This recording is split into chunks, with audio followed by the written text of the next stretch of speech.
Si tu t'interroges sur la fin du monde, regarde cette vidéo. Comme beaucoup de gens, je me pose un tas de questions sur ce sujet. Et après énormément de recherches, ce que je peux te dire, c'est que la fin du monde approche sûrement. Mais ce qui est absolument certain, c'est que la fin d'un monde est non seulement proche, mais inéluctable. Même si beaucoup sont dans le déni, sache que la fin de notre monde a déjà commencé. Donc reste avec moi s'il te plaît jusqu'au bout, car cette vidéo peut changer ta vie.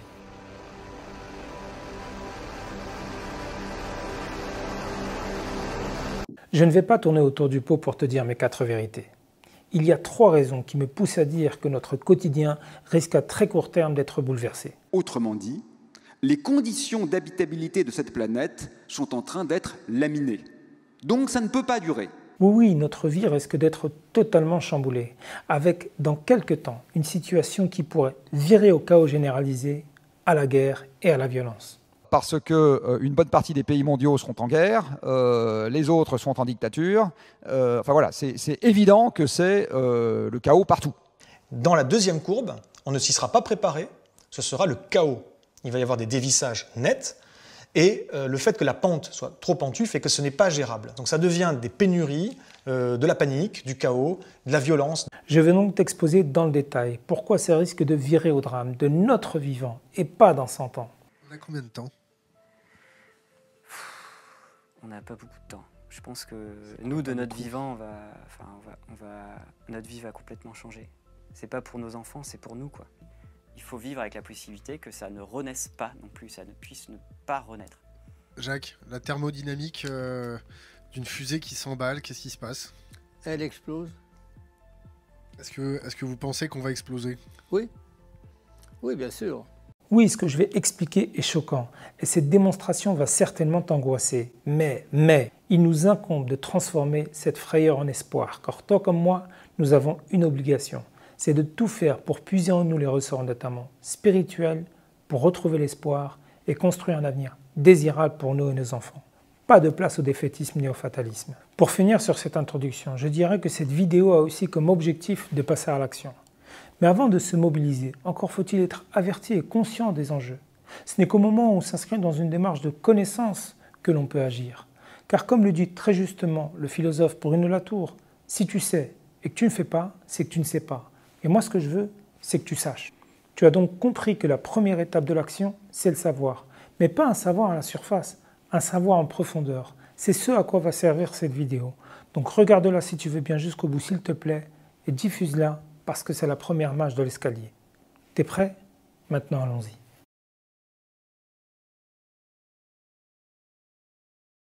Moi, je parle de la réalité des choses. Et la réalité des choses, c'est l'aggravation de la catastrophe écologique dans le monde entier. Et qui maintenant est sensible, même en France. Et ça, c'est devenu la réalité terrible. Et ça, elle va s'imposer à nous. Donc ce que je suis en train de vous dire, c'est que pour le temps qu'il nous, moi comme vous, reste à vivre, et tous les gens sur Terre, la stabilité climatique est perdue à jamais, parce que les effets de cette perturbation vont être rémanents, même si on arrête les émissions. La première raison, c'est que, étant donné qu'on a gravement endommagé le climat, la nature risque de se venger sévèrement des dégâts qu'on lui a infligés. Cela fait en effet 2 siècles qu'on a considéré l'atmosphère comme une poubelle, en déversant sans discontinuer des milliards de tonnes de gaz polluants comme le dioxyde de carbone, le méthane ou le protoxyde d'azote. Pour t'aider à te situer dans le temps, sache que jamais depuis 2 millions d'années, nous avons connu un taux aussi élevé de concentration de gaz à effet de serre dans l'atmosphère. Conséquence, notre planète se réchauffe. Le problème, c'est qu'elle se réchauffe à un rythme alarmant. Donc le climat varie, encore une fois, il est toujours varié. Ce qui est en train de se passer à l'Anthropocène, c'est-à-dire aujourd'hui avec l'homme qui est devenu un agent climatique, c'est que l'homme est en train de devenir la première cause de variation du climat à l'échelle du siècle. Pourquoi l'homme est devenu un agent destructeur du climat ?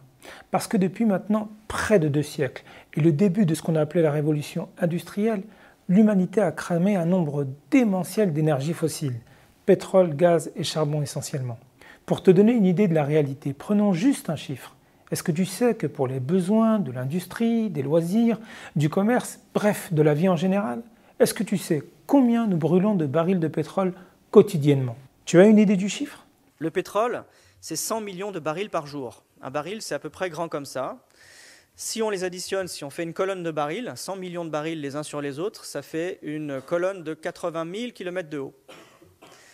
80 000 km de haut, l'atmosphère, ce truc qu'on respire tous les jours et sans lequel nous ne vivrions pas, l'atmosphère fait 100 km de haut. Donc nous vidons tous les jours. Imaginez que vous avez cette colonne de barils à côté de vous et que vous avez un robinet. Imaginez le temps que ça mettrait pour se vider. Et bien nous vidons ça tous les jours. Mais nous, on ne fait pas que les vider. On les crame parce que tous les jours, on utilise ces barils pour la combustion du parc de millions de machines et des milliards de véhicules qui circulent actuellement dans le monde. La conclusion, c'est que les concentrations de gaz à effet de serre dans l'atmosphère augmentent inexorablement, malgré toutes les soi-disant conférences internationales pour sauver le climat. Enfin, les émissions conduisent à une accumulation de CO2 dans l'air à cause de cette très longue durée de vie. Et là, vous voyez la quantité de CO2 dans l'air mesurée en millilitres par mètre cube. On appelle ça des parties par million. Et vous voyez par exemple une expérience qu'on fait qui consiste à avoir des réunions internationales. Alors vous voyez l'effet que ça a sur la variation de la concentration, ça ne sert à rien. Et là on s'arrête tout de suite et on peut répondre très facilement à une question provenant de celles et ceux qui, comme toi peut-être, pourraient douter du réchauffement du climat. Qui peut penser l'espace d'un instant que consommer autant de pétrole et rejeter autant de gaz polluants dans l'atmosphère ne va pas à un moment donné altérer durablement et de manière irréversible le climat? Qui, honnêtement? D'autant que là, je n'ai parlé que de la combustion du pétrole, sans même évoquer le gaz ou le charbon, qui constituent les deux autres énergies fossiles avec un potentiel de nuisance considérable. Tiens, prenons juste le charbon, la source d'énergie la plus affreusement polluante. On pourrait penser que l'humanité en consomme moins, du fait de tous les débats, de toutes les mobilisations, de toutes les alertes des scientifiques sur la menace que représente le réchauffement climatique. On pourrait en effet penser que ce qui a le vent en poupe, aujourd'hui, ce sont les énergies renouvelables, le développement durable, l'éolien et le solaire par exemple. Eh bien regarde. Alors, est-ce que le chemin vers les renouvelables est celui que nous empruntons? Même pas aujourd'hui. Si je prends les 20 dernières années, vous voyez, l'augmentation du charbon a été 7 fois plus importante que celle du solaire et 4 fois plus importante que celle de l'éolien sur les 20 dernières années. Donc depuis qu'il y a des COP, des machins, des trucs et des bidules, voilà. Vous avez donc bien entendu, depuis ces 20 dernières années, alors qu'elle constitue l'énergie la plus nocive pour les écosystèmes, l'industrie du charbon est absolument pas en recul, malgré le consensus mondial d'une réduction de sa consommation. C'est donc assez sidérant de constater que le charbon, à l'heure où l'on parle en 2023, est non seulement la première source de rejet de dioxyde de carbone, mais il demeure le moyen de production d'électricité majoritaire dans le monde, avant même le pétrole ou le gaz. Donc vous avez ici un camembert qui représente les émissions planétaires. Nous sommes bien d'accord. Donc d'ici à ce que mes enfants aient mon âge, il faut que les émissions planétaires soient divisées par 3. Alors pour voir s'il suffit de planter des éoliennes, on va s'intéresser un peu à d'où viennent les émissions planétaires. 20%, ça vient des sols centrales à charbon. Donc les sols centrales à charbon dans le monde, c'est 20% des émissions planétaires. Là-dedans, il y en a la moitié qui vient de Chine. Et oui les amis, parce que quand on parle du climat, il faut décentrer son regard et se rappeler qu'une tonne de CO2 rejetée au Brésil va autant polluer l'atmosphère qu'une tonne dégagée depuis la Norvège. Sauf que là, il faut s'arrêter sur deux pays tellement importants qu'une partie de l'avenir climatique de la planète se joue chez eux. Je veux parler de la Chine et de l'Inde. Sans nier la responsabilité historique écrasante de l'Occident, bastion du capitalisme prédateur dans le réchauffement de la planète, ces deux pays concentrent près de 3 milliards d'habitants. Presque 3 milliards d'habitants à eux deux les amis, un tiers quasiment de la population totale du globe. Eh bien en 2022, ces deux pays, plus l'Indonésie, c'est-à-dire les 3 plus grands producteurs de charbon au monde, ont tous battu des records de production. Ils ont tous battu des records de production. Alors là, d'un coup, on se pose des questions, parce qu'évidemment, vous savez tous, j'imagine dans cette salle, qu'on n'a pour l'instant pas fait véritablement de transition énergétique à l'échelle globale. On n'a jamais consommé autant de charbon que maintenant, on n'a jamais consommé autant de pétrole que maintenant. Plus de 60% aujourd'hui de la production électrique mondiale est faite avec des fossiles. On continue à construire, à tire-larigot, des centrales à charbon, des centrales à gaz partout en Europe, parce qu'on n'aime pas le nucléaire, etc.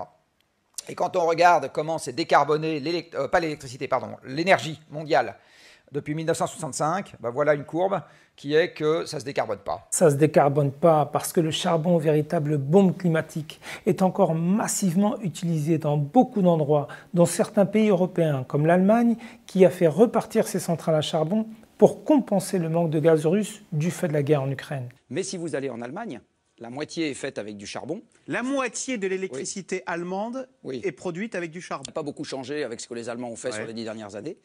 Et si vous allez en Chine, c'est 80% de l'électricité qui est faite avec du charbon. On consomme encore 400 millions de tonnes de charbon à l'échelle européenne. La seule grande puissance industrielle du continent, à savoir l'Allemagne, est encore le numéro 1 de la production de lignite.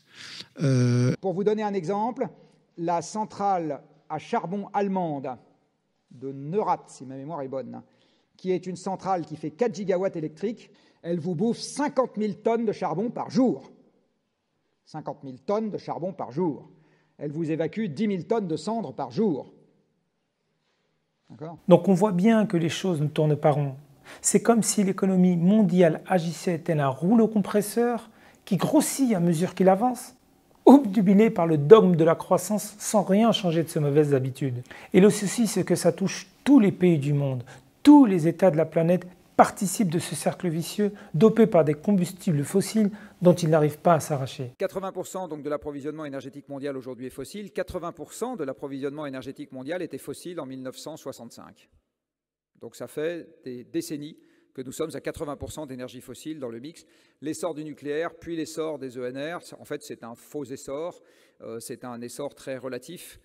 Nous sommes à 80% de pétrole, gaz, charbon dans l'approvisionnement mondial depuis longtemps. Le problème, c'est que le cumul de ces émissions titanesques de gaz à effet de serre rejetées depuis des décennies dans l'atmosphère fait qu'aujourd'hui, à l'heure où on parle en 2023, la température de la planète a déjà augmenté de plus 1,1 degré par rapport à la moyenne de ce qu'elle était avant la révolution industrielle. Sauf que pour beaucoup de gens, si la planète se réchauffe de plus 1, 2, 3, voire même 5 ou 8 degrés, c'est pas bien grave, car globalement, quand tu sors dehors, un réchauffement de quelques degrés de leur ambiance ne fait de mal à personne. Le problème, c'est que par un abus de langage, les gens confondent climat et météo. Et c'est absolument pas la même chose. Le climat, il faut le prendre comme un organe vivant. C'est comme le corps humain. Je vais prendre un exemple qui est votre propre corps. De temps en temps, il arrive à votre propre corps de connaître une élévation de température. Ça s'appelle avoir de la fièvre. Alors, si vous avez une élévation de température de 1 degré, vous êtes un peu mal foutu. Bon, c'est pas trop grave. Si vous avez une élévation de température de 5 degrés, vous n'allez pas rater 5 cocktails, vous êtes mort. Donc fais maintenant le parallèle. À plus 5 degrés d'augmentation, tu ne te relèves pas pour le corps humain. Eh bien, à 5 degrés d'augmentation, c'est la même pour le climat.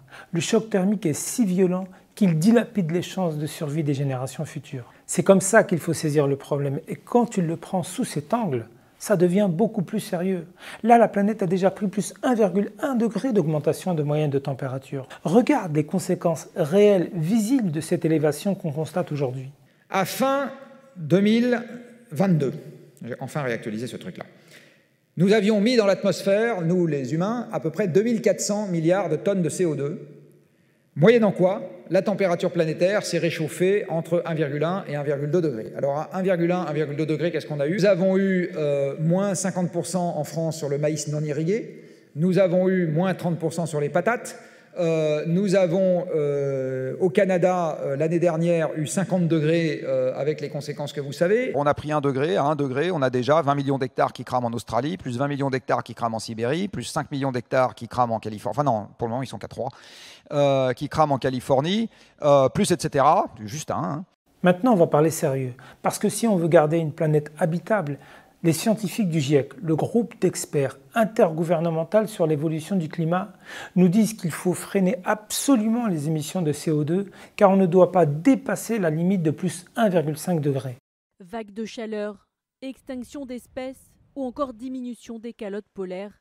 Le GIEC prévient, si le réchauffement climatique dépasse 1,5 degré, les impacts seront catastrophiques et irréversibles. Le risque de migration climatique, de migrants climatiques, disons, et puis sur les pertes de biodiversité, sur tous les problèmes de santé, d'environnement, sur l'élévation du niveau de la mer, tout est mieux si on maintenait le réchauffement climatique à 1,5 degré. Donc si on résume, 1. On a tellement cramé de combustibles fossiles que le climat s'est déjà réchauffé de plus 1,1 degré. 2. Les scientifiques nous disent qu'il faut tout faire pour limiter la hausse à plus 1,5 degré. C'est d'ailleurs cette limite qui a été adoptée comme horizon de réchauffement maximal par tous les pays de la planète lors du sommet de Paris de 2015. 3. Eh bien, pour parvenir à ce résultat, la solution, on la connaît. C'est de baisser de 5% chaque année les émissions de gaz à effet de serre. Donc de réduire de 5% le PIB mondial pour espérer rester dans les clous. Nous disons que personne sur Terre n'est épargné. Qu'il faut impérativement réduire fortement et rapidement les émissions de gaz à effet de serre si l'on veut avoir une chance de limiter ce réchauffement climatique. Il faut limiter les émissions globales à quelque chose entre 3 000 et 4 000 milliards de tonnes de CO2. Et ça, quand vous regardez ce que ça signifie en termes de traduction sur l'évolution des émissions, Ça veut dire qu'en gros, il faut que les émissions se mettent à baisser de 5% par an à partir de maintenant. Alors 5%, c'est ce qu'on a eu l'année du Covid en 2020. Donc retenez cette conclusion très simple, qui est que pour lutter contre le changement climatique dans les bons ordres de grandeur, il faut ralentir l'économie à hauteur de 1 Covid supplémentaire par an. Supplémentaire par an. Voilà. C'est ça, lutter correctement contre le changement climatique. Maintenant, je vous pose la question. Est-ce que l'humanité en prend le chemin? Est-ce qu'elle fait ce qu'elle devrait pour limiter la casse? Est-ce qu'on réduit notre empreinte carbone? Est-ce qu'on baisse les émissions de CO2? Est-ce qu'on freine notre impact sur la biodiversité et les dommages qu'on inflige au patrimoine mondial naturel? Tu as deviné la réponse. On fait exactement le contraire. C'est reparti comme en 40, alors même que la fenêtre d'action qui devrait nous permettre de préserver les possibilités de vie sur Terre se rétrécit. En fait, c'est comme si on était dans une course contre la montre, mais on accélère en sens inverse. Conséquence, c'est que la barre des plus 1,5 degrés va être pulvérisée, et ce, dans un avenir beaucoup plus proche qu'on ne le pense. En fait, le scénario de type accord de Paris, on nous fait franchir transitoirement le seuil avant que ça redescende un peu. On peut discuter du scénario, mais donc malheureusement, je pense que l'objectif, rester sous 1,5 degré, il est mort. En fait, ce n'est pas que les 1,5 degrés qui sont perdus. Au rythme où l'on va, on risque à brève échéance de dépasser les plus 2 degrés avant même la fin du siècle, pour culminer à plus 3, 4, voire 5 ou davantage d'après les pires prédictions du GIEC. Si nous restons au stade actuel d'émissions de gaz à effet de serre, nous allons atteindre 2 degrés de réchauffement climatique d'ici à 2050. Sauf qu'attention les amis, retenez cette barre de plus 2 degrés, car si on la dépasse, c'est le saut dans l'inconnu. Les scientifiques nous disent que si l'augmentation générale de la température du globe excède les 2 degrés, la dérive climatique deviendra incontrôlable. C'est-à-dire que les dégâts seront d'une telle ampleur et qu'ils vont s'enchaîner à une telle cadence qu'on ne pourra plus arrêter la machine. D'autant qu'à plus 2 degrés, on rentre dans un cercle particulièrement vicieux, car on touche des points de basculement et on active ce que certains experts appellent des boucles de rétroaction. Écoute. En fait, il y a 15 grandes boucles de rétroaction, juste, je parle du climat, hein. Dans le climat, genre la fonte du permafrost, la fonte de la calotte polaire, les premières qui se déclenchent à plus 1, plus 3 degrés sont déjà énormes. Il y a les moyennes qui se déclenchent à plus 3, plus 5 degrés. Et il y a celles qui se déclenchent à plus 5 degrés. Et le problème, c'est ce qu'ils disent, c'est que les premières boucles ont la capacité de déclencher les deuxièmes, les moyennes, qui déclencheraient l'ensemble des boucles de rétroaction, ce qui fait qu'on irait très vite vers une trajectoire thermodynamique de planète étuve. Au rythme qui est le nôtre, ce qui risque d'arriver, c'est qu'on va non seulement dépasser les plus 2 degrés, mais on va exploser tous les compteurs. On ne fait rien pour rectifier le tir. Les émissions de gaz à effet de serre en 2022 ont atteint un taux inédit dépassant le record d'avant le Covid. Rien qu'en France, alors que l'année écoulée a été la plus chaude jamais enregistrée, 2022 est celle où le pétrolier Total a réalisé les plus importants bénéfices de son histoire.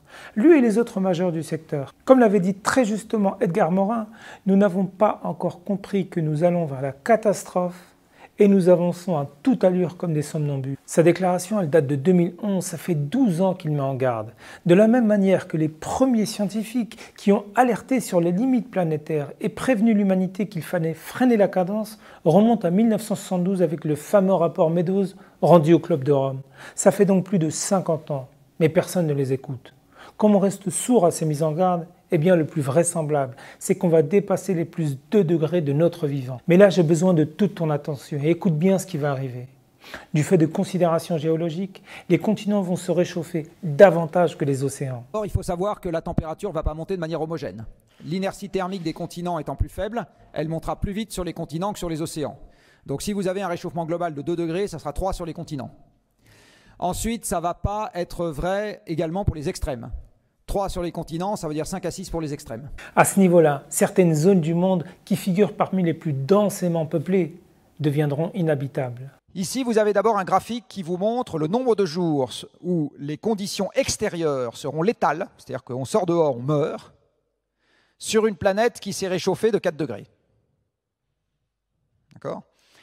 Par rapport à aujourd'hui. Donc il y a des endroits, par exemple ici, un tout petit peu peuplé, par exemple ici, un tout petit peu peuplé, par exemple le Nigeria, un tout petit peu peuplé, etc. Voilà. Bien évidemment, au fur et à mesure que nous irons vers des conditions de cette nature, si nous y allons, les gens qui habitent là, ils ne vont pas rester là. Hein. À ce niveau-là, les réfugiés climatiques se compteront en centaines de millions, allumant des foyers de tension incontrôlables. Alors, on estime non pas pour nos petits-enfants, non pas pour nos enfants, mais pour nous-mêmes, parce que l'essentiel, je pense, j'espère, des personnes présentes dans cette salle ce soir seront encore en vie dans 25 ans. On espère donc qu'à l'horizon, et on redoute donc qu'à l'horizon 2050, il y aura entre 300 et 600 millions de réfugiés climatiques. Nous conduit à conclure que ce que nous évoquons ici, c'est la guerre. On ne déplace pas 500 millions de personnes sur des milliers de kilomètres dans la joie et la bonne humeur, ça n'existe pas. À ce niveau-là, il n'y a même plus d'agriculture possible. 3 à 5 degrés à la fin du siècle, en moyenne mondiale, c'est 6 à 10 degrés sur les continents, parce qu'il fait plus chaud sur les continents qu'en moyenne mondiale. Il n'y a aucune agriculture qui résiste à 6 à 10 degrés de moyenne à la fin du siècle. Aucune. À ce niveau-là, il n'y a plus de société stable. Ce que vous dit cette évolution, c'est qu'en fait, le changement climatique, et en fait, il y a énormément d'exemples déjà documentés dans des émeutes de la faim, dans des déstabilisations politiques, etc., va être un ferment majeur de dynamitage des sociétés stables et prospères. Et des sociétés instables et pas prospères, c'est des sociétés totalitaires. Des sociétés instables et pas prospères, c'est des sociétés totalitaires. À ce niveau-là, le climat s'emballe tellement que la fuite en avant du réchauffement démultiplie les conséquences à chaque dixième de degré supplémentaire. 2 degrés, c'est pas 2 fois plus grave que 1 degré, c'est probablement 50 fois plus grave que 1 degré. Et 3 degrés, c'est probablement 10 000 fois plus grave que 1 degré. À ce niveau-là, ne croyez pas que les pays développés seront à l'abri, forts de leur capacité financière ou institutionnelle d'adaptation et de protection. Non, non, ça risque de chauffer partout. Et donc, il y a également des instabilités politiques qui sont à la clé. Et donc, dans les risques du réchauffement climatique, vous en avez aussi un qui s'appelle la dictature. Et même en France. Même en France. Donc, le changement climatique, entre autres choses, si on le laisse à son libre cours, il dynamitera la démocratie.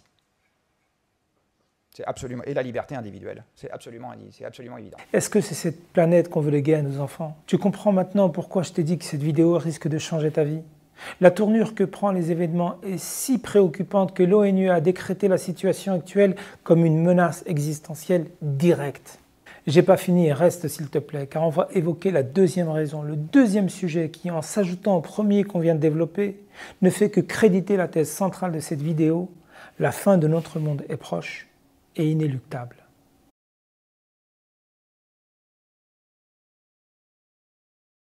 Je vais parler ici des limites physiques de notre planète, notamment en ce qui concerne les matières premières et les ressources minérales. Notre civilisation thermo-industrielle de l'abondance et du tout jetable a en effet créé dans les esprits une forme de fuite en avant dans la production des biens et des services. Tout se passe comme si nous pouvions indéfiniment puiser dans les entrailles de la Terre de quoi satisfaire notre soif insatiable de confort sans que la nature ne dise stop. Il faut pourtant savoir que les principales ressources et matières que l'on utilise dans notre quotidien arrivent à épuisement. Dans les prochaines années et décennies, nous allons connaître une réduction drastique qui va virer à la pénurie structurelle d'éléments sans lesquels notre modèle de société urbain et mécanisé à outrance n'existe pas. Pour t'éclairer sur ce point, on va prendre 2 exemples principalement. Le pétrole, et oui encore lui, et le cuivre. Commençons donc par le pétrole, cet or noir qui a permis l'éclosion et le développement fantastique de la société moderne. Du fait de caractéristiques propres, il est remarquable dans sa capacité à dégager de l'énergie. C'est que c'est une énergie incroyablement dense, concentrée et riche. Donc un ordre de grandeur, dans un plein d'essence, on va dire 40-50 litres, ça en joules, vous brûlez cette essence, ça équivaut à 4 ans de travail humain.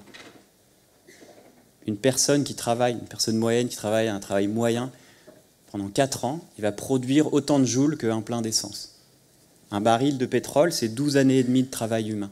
Sauf que le pétrole n'est pas uniquement indispensable au transport. Il est omniprésent dans notre quotidien. Voyez cette image, c'est celle des objets d'un ménage américain qui sont conçus à base de pétrole. Je dis ménage américain, mais c'est la même partout. Que tu vives à Tokyo, Paris, Le Caire ou Rio, l'urbanisation des modes de vie a créé des besoins standards d'une société du spectacle toujours autant aliénée par sa boulimie de biens manufacturés. Les dérivés du pétrole se nichent partout, même dans les recoins insoupçonnés. Cette énergie fossile, vous êtes assis dessus. Les fauteuils sur lesquels vous êtes assis, c'est du pétrole. Les vêtements que vous portez, c'est du pétrole. Dès que vous avez une fibre textile synthétique, du polymachin chouette, du nylon, etc., pétrole. Le masque qu'on vous oblige à porter, je suis désolé pour vous, moi j'ai le privilège de causer de ne pas l'avoir, Du pétrole. Ceux qui coiffent ce micro, du pétrole. Ce truc en plexiglas, du pétrole. Vous marchez sur du pétrole. La moquette, c'est du pétrole. Tout à l'heure, à midi, vous allez manger du pétrole. Des tracteurs, des engrais, des camions qui ont amené tout ça jusqu'ici. Le shampoing, du pétrole. Vos lunettes, du pétrole. Le vernis, du pétrole. Tout du pétrole. Du pétrole, partout. Du pétrole, partout. Absolument partout. Continuons et précisions certaines choses sur cet or noir qui circule dans l'économie à la manière du sang qui coule dans nos veines. Ce qu'il faut savoir, c'est qu'il est de deux catégories. Il y a d'abord le pétrole conventionnel, c'est-à-dire le pétrole standard, liquide, celui que l'on trouve au début de l'extraction des gisements et qui est le plus facile à extraire. Cet or noir a fait les fortunes de certains pays où son exploitation dure depuis près d'un siècle. Sauf que ce pétrole, on en a tellement avalé qu'il devient désormais de plus en plus difficile à pomper. Il faut imaginer les gisements dans le monde comme un énorme pot de confiture ou de Nutella. Non, mauvais exemple, je rigole. Au départ, c'est facile à sortir, à étaler, on se fait plaisir. C'est tellement bon qu'on s'y habitue et on en demande plus. Mais au fur et à mesure qu'on en consomme, eh bien le pot il se réduit. Et à la fin, quand il faut racler, c'est laborieux. Sur une planète finie, dont le diamètre est donné une fois pour toutes et dont les inventaires de départ en minerais de cuivre, en pétrole, etc. sont donnés une fois pour toutes. Et là, les mathématiques sont impitoyables. Quand vous tapez dans un stock de départ qui est donné une fois pour toutes, vous ne pouvez pas avoir autre chose que, historiquement, un maximum à l'extraction avant un déclin derrière. C'est un théorème de maths, je sais encore le démontrer, je peux le faire démontrer à mes étudiants si ça m'amuse et que j'ai envie d'être très désagréable avec eux. Donc, tout ce qui s'extrait de la croûte terrestre passe fatalement par un pic d'extraction un jour ou l'autre. C'est vrai pour le pétrole, c'est vrai pour le gaz, mais c'est vrai pour le tungstène, le vanadium, le chrome, le cuivre, etc. Tu as donc compris le mécanisme? Eh bien maintenant, depuis plusieurs années, on découvre de moins en moins de nouveaux gisements et on commence à racler difficilement les profondeurs des puits existants. Nous sommes en fait entrés dans une phase descendante de la production. Oui, on produit de moins en moins de ce pétrole liquide. Pour pallier cette tendance baissière, on fore de plus en plus bas dans des régions difficiles d'accès pour chercher ce qu'on appelle du pétrole lourd ou du offshore profond à plusieurs milliers de mètres sur la surface de la mer. Malgré les sommes colossales investies par les majors du secteur, qui figurent parmi les plus importantes entreprises du globe, les nouvelles découvertes sont dorénavant très maigres. En tout cas bien insuffisantes par rapport à ce qu'on devrait découvrir pour compenser la baisse structurelle des puits en activité et dont le rendement en quantité comme en qualité est orienté à la baisse année après année. On est à peu près à 100 millions de barils consommés par jour aujourd'hui dans le monde.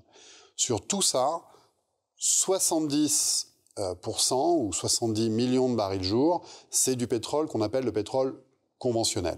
Le pétrole liquide classique, c'est 70% de la production mondiale, donc cette production de pétrole conventionnel, leur pic de production est franchi. C'est-à-dire qu'on a exploité l'essentiel, plus de la moitié probablement, de ce qu'il y a dans le sol à exploiter, plus ou moins.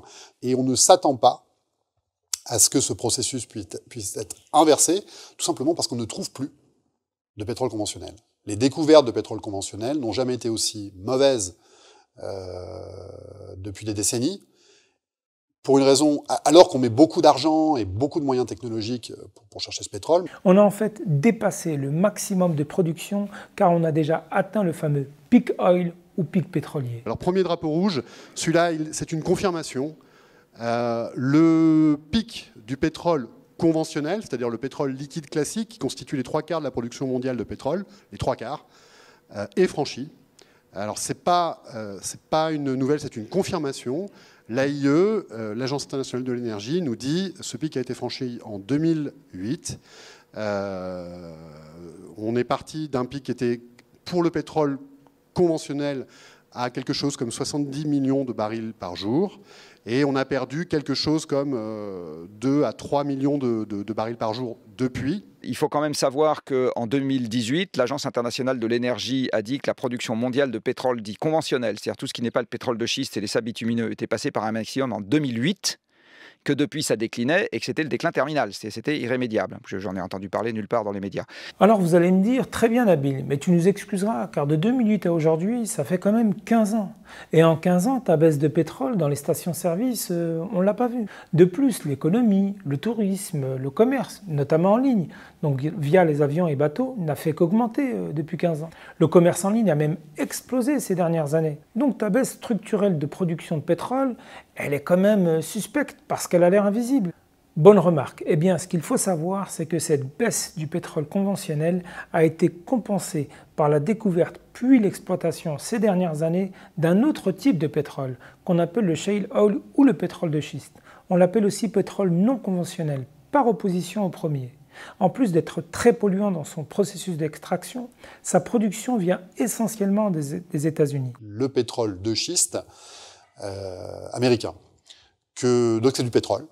Chimiquement, c'est du pétrole, même géologiquement, c'est du pétrole. Simplement, au lieu d'aller le chercher dans des réservoirs situés au-dessus de la roche-mère qui génère les hydrocarbures, on va le chercher directement dans cette roche-mère en injectant sous très haute pression des liquides et des gaz pour fracturer, on a entendu parler de la fracturation hydraulique, pour ouvrir des micro-fissures dans cette roche et pomper le pétrole en fait directement dans sa matrice géologique. C'est donc grâce à ce pétrole de substitution qu'on est arrivé à maintenir artificiellement un niveau extrêmement haut de production d'or noir dans le monde et satisfaire l'appétit dévorant du commerce mondial. Mais sache une chose, et là tu me vois arriver, c'est que même avec l'ajout de ce pétrole de schiste, de ce pétrole non conventionnel, la production totale d'or noir au niveau mondial ne pourra plus augmenter. Le pic pétrolier, tout pétrole confondu, donc conventionnel plus non conventionnel, a probablement été atteint ces dernières années. Ça veut dire que la première énergie consommée dans le monde, le pétrole,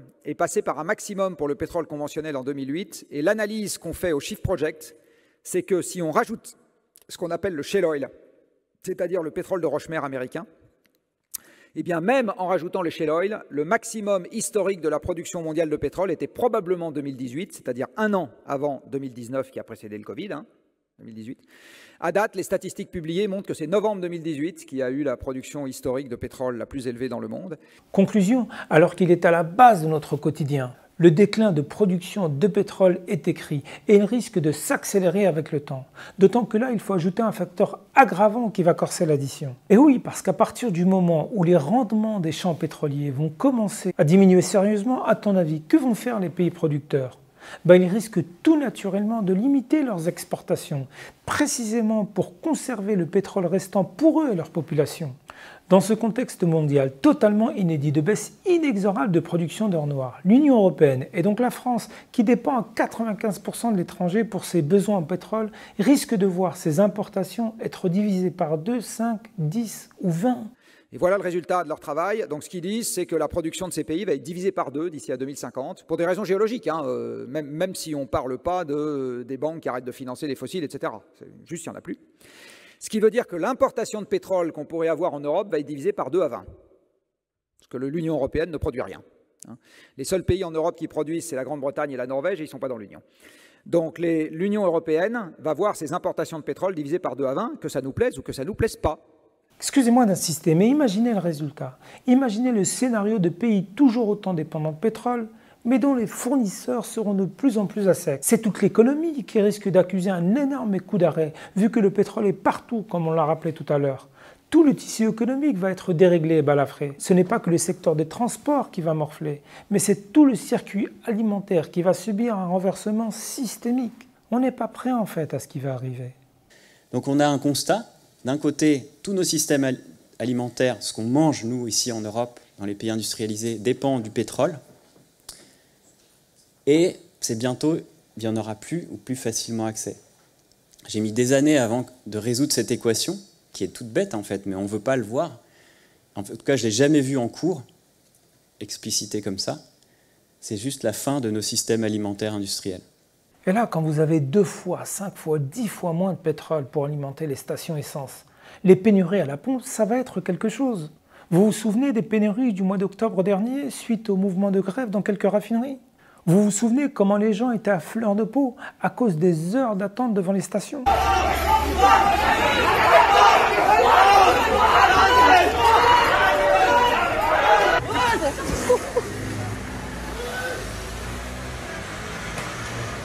Plus loin, cela finit carrément en bagarre. Tabassé pour du gasoil. La pénurie de carburant tape sur les nerfs des usagers. Non, c'est qu'il était prêt pour mettre de l'essence à bousiller toutes les voitures. Les gens sont juste sauvages dans des moments comme ça. C'est affolant. Vous avez vu le comportement humain quand il voit le spectre d'une pénurie poindre à l'horizon? Vous avez vu comment les gens réagissent? Winston Churchill disait qu'entre la civilisation et la barbarie, il n'y a que 5 repas. Eh bien, je crois pouvoir dire qu'entre la normalité et la sauvagerie, il y a 5 jours d'attente dans les stations. Parce que de vous à moi, les images qu'on a vues, c'était des épisodes soft. Même quand ça se tapait dessus, c'était léger, car les gens savaient que ce n'était qu'une question de jours avant que les choses ne rentrent dans l'ordre. Pareil, quand juste avant le confinement, ça démarrait pour du papier toilette. Parce que ces moments-là, en réalité, c'était pas des pénuries, c'était juste des difficultés passagères d'approvisionnement. Mais quel visage il prend le comportement humain lorsqu'il n'y aura plus de quoi remplir définitivement les réservoirs des voitures? Comment les gens vont réagir quand il s'agira de comprendre que la civilisation industrielle sera vouée à disparaître en grande partie et que les services de base ne seront peut-être plus assurés comme à la normale? Eh bien, la déstabilisation de ces conditions va aller tellement vite pour 8 milliards d'individus sédentaires qu'il sera juste impossible de s'adapter en temps réel. Donc ça va castagner. C'est ce moment de bascule qui risque de prendre de court des populations entières qui ne se sont pas assez préparées parce que trop longtemps réfugiées dans le déni. C'est ça la perspective de ce que certains appellent l'effondrement et qui risque d'arriver de notre vivant. Du coup, nous, on a utilisé la définition qu'avait proposée Yves Cochet, qui est le processus à l'issue duquel les besoins de base de la population, se chauffer, se nourrir, se déplacer, ne sont plus fournis par des services encadrés par la loi et de manière durable. Et enfin, tout ce qui fait du mal à Gaïa, comme on pense Gaïa en tant que terre globale, en tant que système terre, eh bien tout ça ne peut plus durer très longtemps. Et donc, j'estime en effet que l'effondrement global dont je parlais est proche. Parce que nous sommes au début de l'effondrement systémique. Je ne pense pas que nous soyons au début. Je pense que nous sommes en cours d'effondrement systémique. Pour ne rien arranger, rappelez-vous que cette limitation des ressources va venir s'ajouter à tout ce qu'on a dit dans notre première partie sur le réchauffement du climat et des dégâts existentiels qu'il fait peser sur la survie de l'humanité. On va donc subir une double peine. Non seulement il faudra s'adapter à une planète en surchauffe, mais en plus avec des ressources qui vont manquer, ce qui ne va qu'handicaper notre capacité à s'adapter. Comme une mauvaise nouvelle n'arrive jamais seule, désolé de vous le dire, mais cet épuisement des ressources ne concerne pas que le pétrole. Vous l'avez compris, c'est la même trajectoire que va connaître le gaz, avec seulement quelques années de décalage. Ici, vous avez le pronostic en ce qui concerne le gaz, qu'on a demandé à peu près au même et à peu près avec les mêmes données primaires d'analyse. Et en fait, la production mondiale de gaz, notre hypothèse centrale au Ship Project, c'est que ça va passer par un maximum en 2030. Voilà, donc Poutine, c'est un accélérateur de l'histoire, mais c'est pas quelque chose... Enfin, comment dire, il serait illusoire de penser qu'une fois qu'on s'est débarrassé des problèmes avec M. Poutine, on retrouvera un approvisionnement gazier qui sera perpétuellement croissant en Europe. Non. Et c'est aussi le cas d'autres matériaux qui sont eux aussi des éléments basiques de notre quotidien. Et donc après avoir étudié le pétrole, on va prendre notre deuxième exemple, le cuivre. Oui, le cuivre va souffrir du même scénario car il suit exactement le même chemin que le pétrole. Surproduction depuis des décennies pour satisfaire une demande mondiale exponentielle, puis plateau de production à niveau record avant une diminution inéluctable. Comme pour le pétrole, le cuivre, quand on le découvre au départ, il est très présent et facile à extraire. Mais plus le temps passe, plus ça se complique. La situation du cuivre va bientôt devenir préoccupante. Et donc en plus, plus le temps avance et plus les teneurs qu'on vient de discuter, elles diminuent. C'est-à-dire que les gisements qui à l'époque, on nous disait « Oh, tu as trouvé un gisement à 6% cuivre », aujourd'hui on va dire « Ah, mais c'est super, tu as trouvé un gisement à 2% cuivre ». Et puis si on continue ce qu'on est en train de faire là, dans quelques années, on nous dira « Ah, c'est super, tu as trouvé un gisement à 0,1% de cuivre ». Et c'est ça en fait la tendance qui est en train de se présenter devant nous. Ouais. L'Agence internationale de l'énergie est en train de multiplier les alertes en ce moment, et du reste le BRGM aussi, en expliquant qu'en ce qui concerne le cuivre, les mines de cuivre en production actuellement dans le monde ou en développement, c'est-à-dire à la fois celles qui produisent et celles pour lesquelles les infrastructures sont en cours de construction pour produire plus tard, vont passer leur pic dans les 2 ans qui viennent. Donc ça veut dire que le prix du cuivre, je ne sais pas trop ce qu'il va faire dans les années qui viennent, et les quantités disponibles, je ne sais pas trop ce qu'elles seront dans 10 ou 15 ans. Le cuivre est un élément indispensable comme vous le savez, en matière d'électrification des sociétés. Cette même électricité décarbonée qui, d'après les autorités qui nous gouvernent, doit être à la base de la recette magique de la transition écologique, basée sur le mythe de la croissance verte permanente. Le deuxième chantier structurant, chantier du siècle, si je puis dire, est de produire davantage d'électricité décarbonée. Parce que nous allons vers une électrification de toutes nos pratiques, nos manières de produire, de nous déplacer et de transporter l'énergie, nous aurons besoin de produire beaucoup plus d'électricité. Tout cela n'est que fumisterie, car c'est physiquement impossible et techniquement infaisable à l'échelle du monde. Il n'y aura jamais assez de cuivre pour accompagner la transition économique d'une humanité de plus de 8 milliards d'individus qui croient pouvoir copier, même de loin, l'American Way of Life. Ces 10 dernières années, le programme des Nations Unies pour l'environnement disait que ces 10 dernières années, la croissance de la production métallique a cru plus vite que la croissance économique. Il n'y a pas de croissance verte.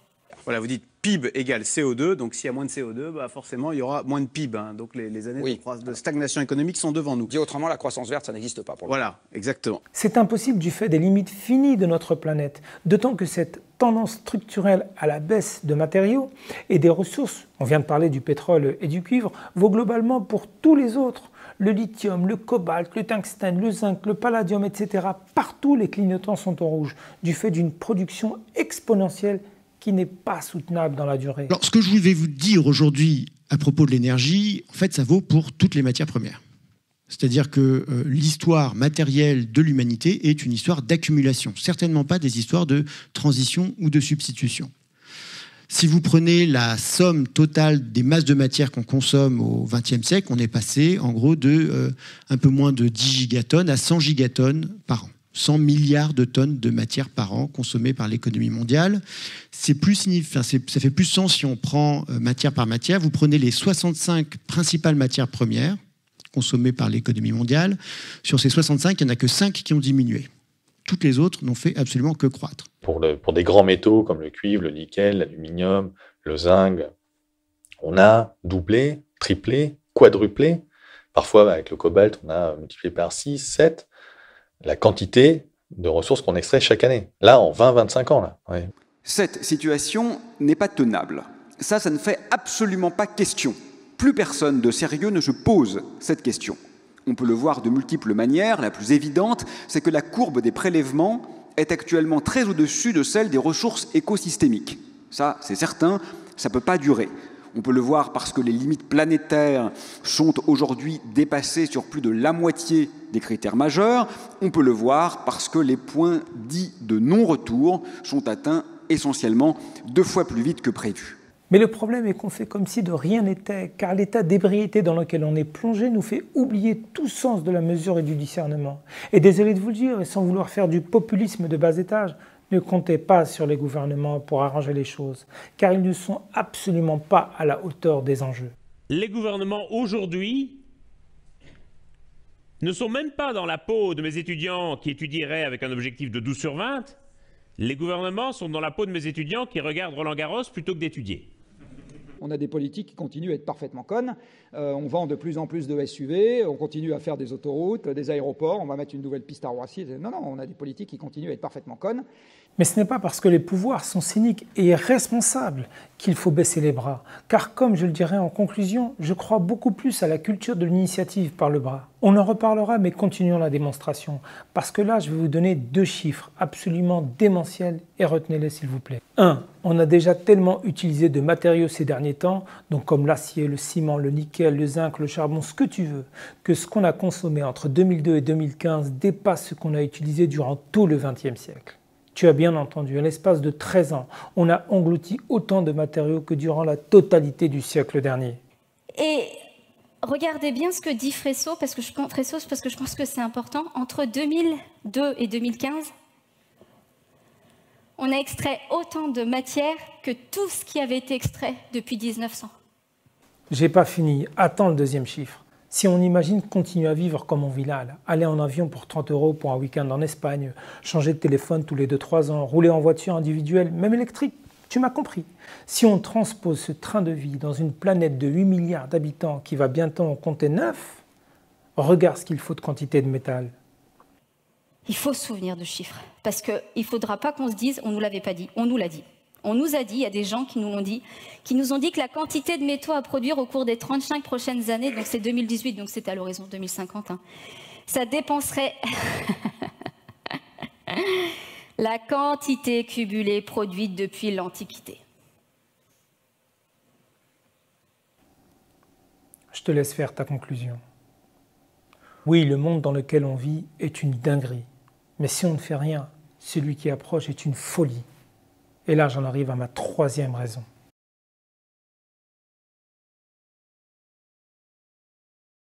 Tu admettras que c'est difficile de continuer après tout ce qui vient d'être développé. Et pourtant, il faut se regarder droit dans les yeux et faire un état des lieux précis de la situation pour ensuite envisager les solutions. Je vais donc là te parler d'extinction des espèces, dont la situation est si tragique que c'est même compliqué de trouver les mots pour qualifier l'ampleur du drame. Je commence par un petit panorama. Même sur des échelles de temps géologiques, la situation actuelle est exceptionnelle. De par sa violence et ses causes, elle est vraisemblablement sans précédent. 3 chiffres résument assez bien le monde dans lequel nous vivons. Je les répète un peu comme un leitmotiv. En quelques millénaires, nous avons éradiqué plus de la moitié, donc l'essentiel des arbres. En quelques décennies, nous avons éradiqué plus de la moitié, donc l'essentiel des mammifères sauvages. Et en quelques années, nous avons éradiqué plus de la moitié des insectes. Donc ça, c'est fait. Ça répond d'emblée à l'interrogation de certains négationnistes qui pensent qu'il s'agit d'une crainte pour l'avenir. En réalité, il s'agit déjà d'un bilan du passé. Alors, je crois que nous ne sommes pas réellement, comme on le dit parfois, dans la 6e extinction massive, mais bien plutôt dans la première extermination délibérée. Mes collègues écologues emploient actuellement le mot d'anéantissement biologique global. Pour ne rien arranger, je vais continuer en te parlant du dernier rapport de WWF. Tous les 2 ans, cette ONG, considérée comme l'une des plus crédibles sur ce sujet, publie un rapport nommé Planète Vivante, qui dresse un état des lieux de la biodiversité mondiale et de la santé de la planète. Voici la conclusion de la dernière édition parue en octobre 2022. Je cite, « Entre 1970 et 2022, les populations de vertébrés ont chuté de 69%. La biodiversité est en train de décliner partout dans le monde. Les populations mondiales d'oiseaux, de mammifères, de reptiles, d'amphibiens, de poissons ont décliné en moyenne de 69% depuis 1970. C'est un véritable drame.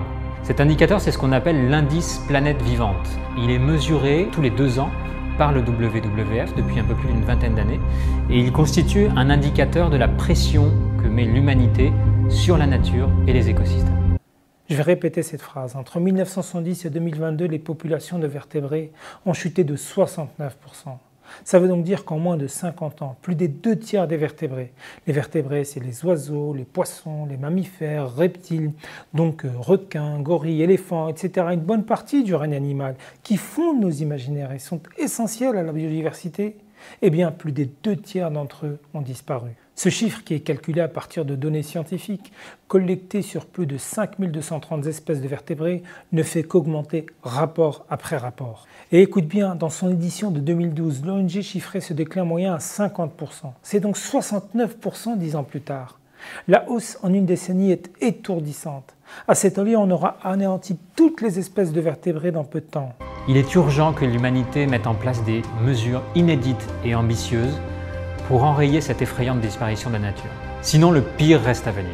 Comment donc ne pas arriver à cette même conclusion que Vincent Mignereau? Je suis de ceux qui considèrent qu'il ne s'agit ni d'une crise ni d'une catastrophe, mais littéralement d'une destruction des conditions de vie.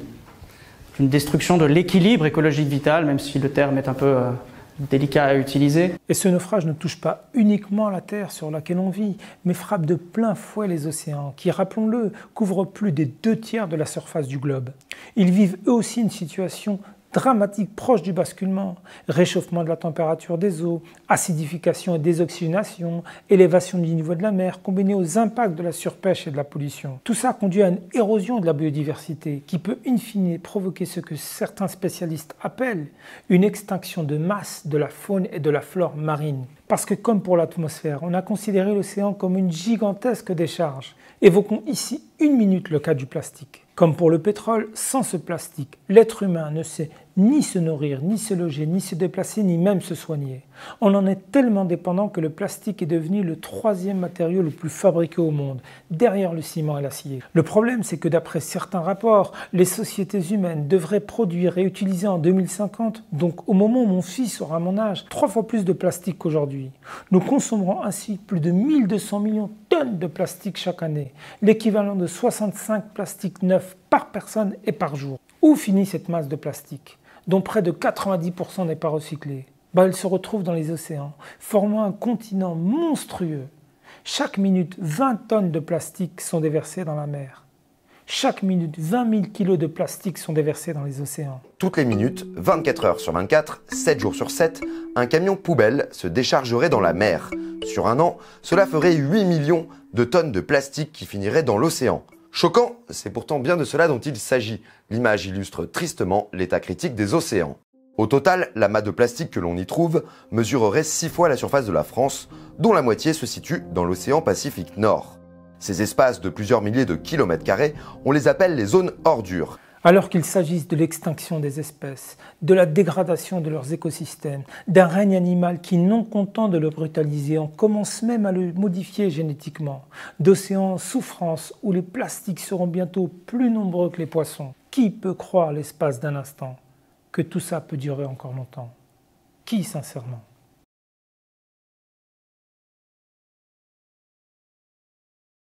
L'habituel défaut de l'homme est de ne pas prévoir l'orage par beau temps. Sauf que là, l'orage, il est prévisible, il pointe à l'horizon.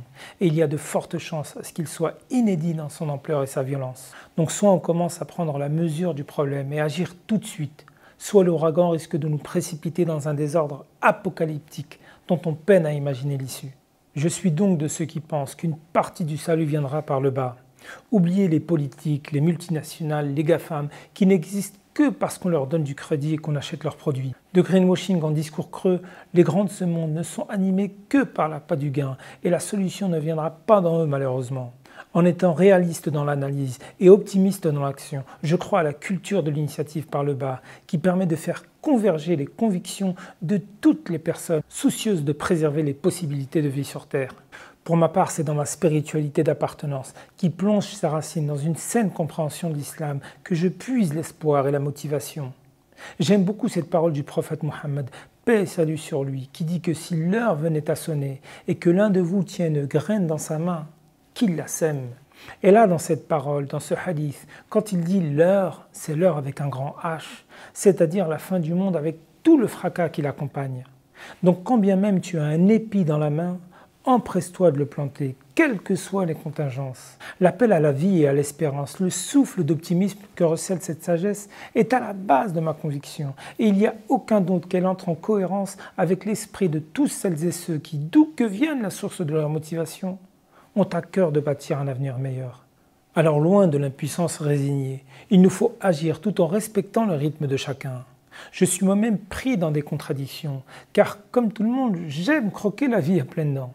Mais que deviendrait cette vie si on la condamne de notre vivant? Alors comme beaucoup, je tâtonne, j'apprends, je me documente et je vais prendre quelques exemples concrets d'un changement progressif et volontaire. Depuis que je sais qu'un jean neuf parcourt 65 000 km avant d'arriver en magasin, je n'achète plus du neuf et je me contente de jeans recyclés achetés dans des boutiques proposant une autre manière de consommer. Depuis que je sais qu'il faut 15 000 litres d'eau pour produire 1 kg de bœuf, je n'en mange presque plus. Sans être végétarien ni vegan, je mange de la viande dans certaines occasions, en faisant attention à qu'elle soit bio et issue d'un circuit court. Depuis que je me documente sur le sujet, je discute énormément avec ma femme et mes enfants, car je prépare dans mon foyer familial une transformation progressive mais radicale de mon train de vie. Un mode de vie beaucoup plus porté vers la dimension rurale, frugale, mais en même temps tellement source de bien-être, créateur de liens, générateur d'espérance. Loin de l'idée de ce que font certains d'une écologie punitive uniquement basée sur la contrainte, c'est bien plus une sobriété heureuse, chère à Pierre Rabhi, vers laquelle je tends.